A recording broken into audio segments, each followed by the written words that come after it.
இந்த love at first சைட்ன்றது இன்னும் இருக்குங்க. அது அவளை பார்த்த உடனே சும்மா நெத்தி பொட்டில இருந்து கால் கட்ட விரல் வரைக்கும் ஆச்சு. லைக் தீமாக்கு ரிக்வெஸ்ட் அனுப்பு. நம்ம இப்போ எவல்யூஷன்ஷிப்ல இருக்கோம். இந்த சிச்சுவேஷன்ஷிப், டெக்ஸ்லேஷன்ஷிப், கஃபிங், டெலியூஷன்ஷிப், பிரெட் கிராமிங், பெஞ்சிங், நானோஷிப்பை விட ஒரு பியூரான ரிலேஷன்ஷிப் தான் எனக்கு வேணும். உனக்கு புரிஞ்சிடுச்சுல? இப்படிப்பட்ட ஒருத்தன் இந்த காலத்துல லவ்ல ஜெயிச்சிட முடியுமா? இல்ல எங்க அண்ணன் சூரியன் தான் விட்டுருவானா?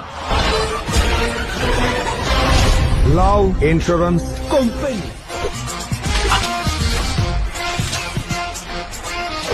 இதெல்லாம் தாண்டி உன் ஆளோட எப்படா சேர போற? இவ்வளவு பண்ண தெரிஞ்ச அந்த பிரபஞ்சத்துக்கு அதையும் பண்ண தெரியும்.